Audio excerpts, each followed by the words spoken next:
Pada awalnya, kerajaan ini merupakan kerajaan Cirebon. Namun, Banten melepaskan diri dan menjadi kerajaan yang mandiri. Maulana Hasanuddin, atau lebih dikenal dengan Fathahillah, yang berperan besar dalam mendirikan kerajaan Banten. Sebuah wilayah di ujung Pulau Jawa, tepatnya di Provinsi Banten, sekitar tahun 1526, berdirilah sebuah kerajaan Islam. Sultan pertama dari kerajaan Banten adalah Syarif Hidayatullah. Sampai generasi kelima, kerajaan Banten berjalan dengan lancar dan terus berkembang. Kesedihan pun tidak dapat dihindarkan ketika Sultan kelima telah tiada. Namun, setelah kesedihan atas kehilangan seorang pemimpin, hadirlah tokoh baru yang dijadikan panutan bagi penduduk kerajaan Banten, ialah Sultan Ageng Tirtayasa. Puncak kejayaan pun bisa dicapai, tetapi siapa yang bisa menyangka bahwa kejayaan itu akan hilang. Awal kisah saat acara penyerahan kekuasaan dari Sultan kelima kepada Sultan Ageng Tirtayasa langsung pada sore hari. Penobatan pengangkatan Sultan Ageng Tirtayasa berlangsung meriah namun hikmat. Assalamualaikum warahmatullahi wabarakatuh.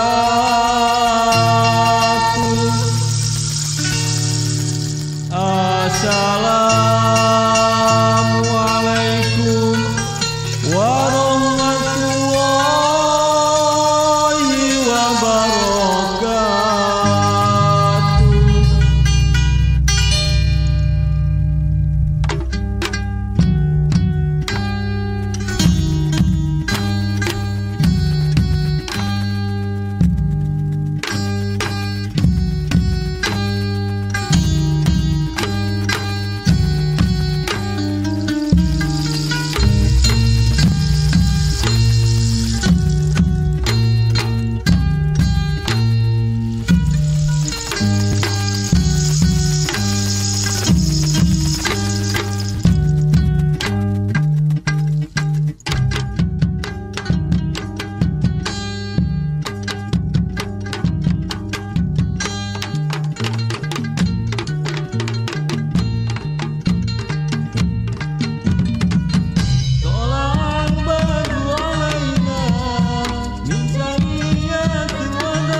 Aku serahkan jabatan ini kepada engkau. Semoga engkau dapat menjalankan tugas sebagaimana mestinya. Tindakan Sultan adalah perbuatan yang akan ditiru oleh orang banyak. Maka berlakulah bijaksana dan adil. Aku percaya padamu, Pangeran Adipati. Terima kasih. Insya Allah aku dapat melakukannya dengan baik dan benar. Aku juga masih membutuhkan bimbingan dari para tetua dan juga sesepuh. Mohon bantuannya. Selamat Ayahanda, engkau sudah menjadi raja bagi kerajaan Banten ini. Aku sebagai anakmu akan selalu mendukungmu. Terima kasih, aku senang kau datang di hari bersejarah ini.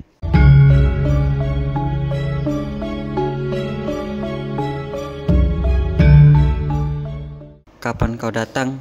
Belum lama. Ayo, kita siap-siap makan malam dulu untuk merayakan hari yang bersejarah ini. Baik ayah, ayo.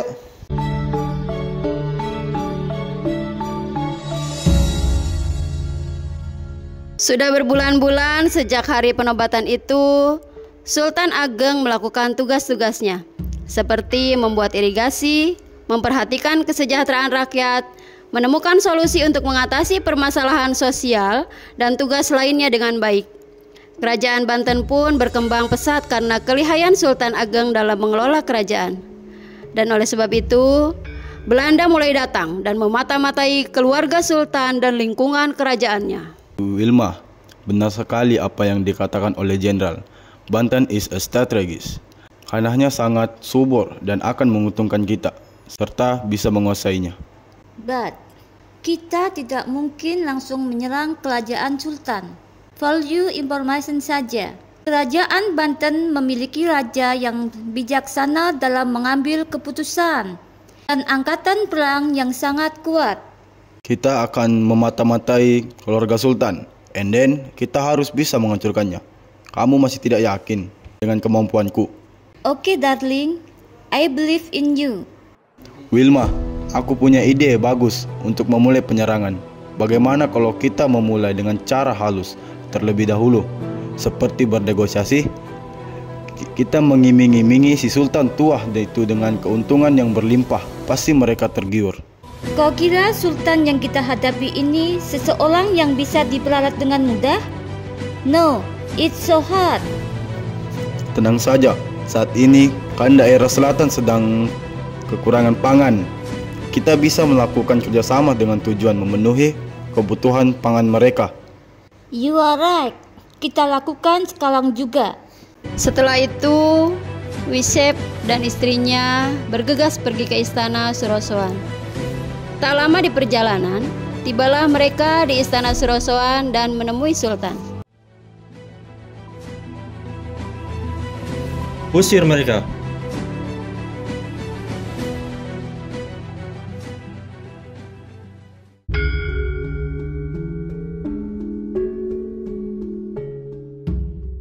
Sepuh, apakah tindakanku mengusir mereka itu sudah benar? Bagaimana jika mereka memulai peperangan? Aku bukan takut untuk berperang, tapi berapa banyak nyawa yang akan melayang. Tidak, Baginda, tindakanmu sudah sangat bijaksana. Bagaimanapun mereka ingin memonopoli perdagangan di Banten. Karena rakyat adalah prioritas kita. Kalaupun terjadi peperangan, kita hanya perlu bersiap-siap dan bertawakal. Percayalah padaku, tentara kita terkenal dengan tangguh, berani, dan setia. Mereka tidak akan berani. Terima kasih telah mendukungku. Itu memang sudah menjadi tugasku, Baginda. Masalah tak dapat terhindarkan begitu saja. Beberapa minggu kemudian, setelah negosiasi antara VOC dengan Sultan, perwakilan nelayan datang ke istana untuk melaporkan apa yang telah mereka alami. Ada apa wahai rakyatku? Maaf rajaku, tadi pagi prajurit VOC datang dan memblok kapal perdagangan asing, serta menghancurkan kapal-kapal milik kami. Sultan, bukankah mereka yang menghadap Anda waktu itu? Berani-beraninya mereka. Sesepuh, kirim 100 prajurit dan hancurkan kapal mereka. Mereka harus diusir dari Banten ini. Baik, Sultan. Pengusiran Belanda dilakukan oleh tentara-tentara yang Sultan Ageng kirimkan di dermaga-dermaga kerajaan Banten dan berhasil mengusir kapal-kapal dengan VOC. Beberapa tahun kemudian, di ruang kerjanya, Sultan Ageng tampak sedang memikirkan sesuatu. Prajurit, Ada apa, Sultan? Panggilkan putra mahkota dan pangeran Arya. Siap, Sultan. Maaf, putra mahkota dan pangeran Arya dipanggil Sultan Ageng.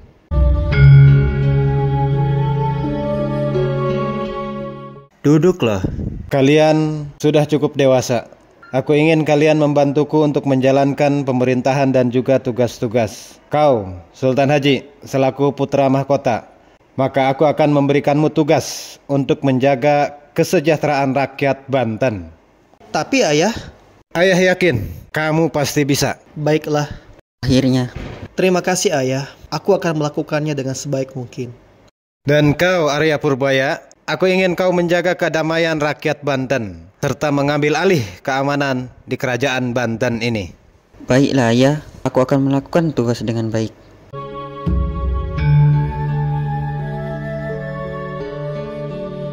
Aku, apa yang telah kalian lakukan pada hari ini? Aku telah membagikan sembako kepada rakyat yang tidak mampu ayah. Bagus. Kalau kau Purbaya, Aku telah menjaga daerah konflik dan mendatanginya langsung. Aku berhasil mengendalikannya ayah. ayah bangga padamu nak. Terima kasih ayah. Setelah makan malam selesai, Sultan Haji berjalan sendirian keluar istana. Ia iri dan merasa kesal kepada Pangeran Arya. Wisep dan istrinya sedari tadi menguping dengan jelas. Sultan Haji, ada apa denganmu? Wajahmu tampak kesal. Siapa kalian? Apakah itu sangat terlihat? Perkenalkan, aku Wilma. Ini suamiku, Wisit. Perkenalkan, aku Sultan Haji, putra mahkota dari Kerajaan Banten. Ya, kami sudah banyak mendengar. Lantas apa yang membuat wajahmu tampak terlihat sangat kesal? Ah, tidak. Aku hanya merasa iri kepada adikku. Ayahku terlalu membanggakannya. Padahal aku putra mahkotanya. Apakah kalian berpikir aku sangat berlebihan? No, very well Sultan. Menurutku Sultan Ageng Tirtayasa lebih menyayangi Pangeran Arya Purbaya. Kalian mengetahuinya? Oh tidak, maksudku... Astaga, jangan-jangan itu pertanda.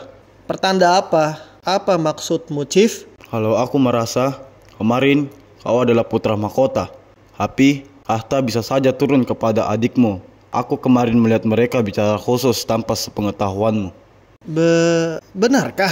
Benar sekali. Kemarin aku melihat ayah dan adikmu bicara sangat serius. Tidak mungkin. Aku mengenal ayah dan adikku. Mungkin apa yang aku lakukan tidak sebanding dengan adikku.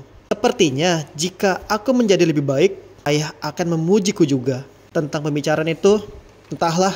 Karena mendengar cerita dari orang Belanda itu, putra mahkota langsung kembali ke dalam istana. Dengan suasana hati yang masih buruk, rupanya pengawal kerajaan itu melihat semua dan melaporkan semua kepada Sultan Ageng. Ia pun memerintahkan pada pengawalnya untuk memanggil Sultan Haji. Duduklah. Ada apa ayah memanggilku malam-malam seperti ini? Ayah kecewa denganmu. Mengapa kau dengan semudah itu iri dengan adikmu sendiri? Dan mengapa kau bisa mempercayai kedua orang Belanda itu? Apa-apaan kamu ini? Seharusnya sebagai putra mahkota, kau harus lebih bijak daripada adikmu sendiri. Ya, kalau ingin dipuji, bekerja keraslah wahai anakku. Awalnya aku tidak percaya pada mereka. Tapi setelah mendengar perkataan ayah barusan, aku menyadari memang ayah berpihak pada Arya Purbaya. Silakan saja bela anak kesayanganmu itu. Aku akan buktikan. Aku lebih baik daripada Arya Purbaya. Sultan Haji pun menemui Wicep dan Wilma. Ia dihasut agar menyerang kerajaan milik ayahnya sendiri. Kak, dari mana saja? Akhirnya kau datang kembali. Kami semua mencarimu. Jangan panggil aku kakak lagi. Memangnya aku tidak tahu di belakangku kamu seperti apa? Tunggu kak, aku bisa jelaskan. Aku mohon. Kau bilang kau putra mahkota, tapi hal kecil pun kau tidak mengerti. Memang kau tidak pantas menjadi putra mahkota. Kau salah paham. Aku tidak ada niatan sedikit pun untuk merebut posisimu di kerajaan. Aku sudah tidak percaya. Aku akan buktikan bisa lebih dari seorang putra mahkota. Lihat saja nanti. Pangeran Arya, kau memang pantas dimusnahkan. Kalian tidak usah ikut campur dengan masalah keluarga kami. Aku yakin Sultan bisa menyelesaikan permasalahan ini.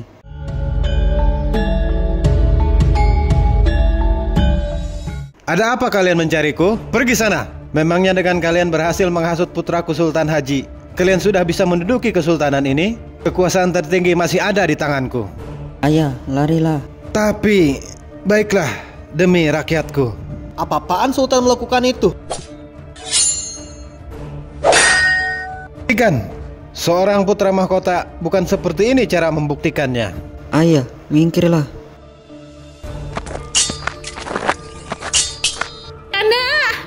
Kak, apa yang kamu lakukan? Setelah perkelahian berhenti, Sultan Ageng dan Pangeran Arya Purbaya telah dibawa oleh POC untuk diasingkan.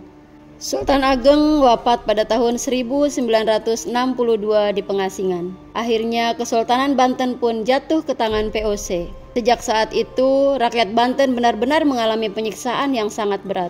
Sewa tanah yang besar, penyiksaan, kelaparan, dan segala bentuk penjajahan yang diatur oleh POC benar-benar menyulitkan mereka. Padahal hanya berawal dari kesalahpahaman dan rasa dengki, tetapi bisa berakibat fatal terhadap orang lain. Amanat yang dapat kita ambil dari cerita ini adalah bahwa kita tidak boleh terlalu percaya kepada orang yang baru saja kita kenal, agar tidak ada fitnah dan kesalahpahaman seperti sang putra Gusti alami. Kita juga harus menghormati serta menyayangi keluarga kita. Cinta orang tua kepada anaknya adalah cinta yang tak bersyarat dan tulus. Maka celakalah Sultan Haji yang durhaka menyerang orang tua serta adiknya hanya karena kekuasaan.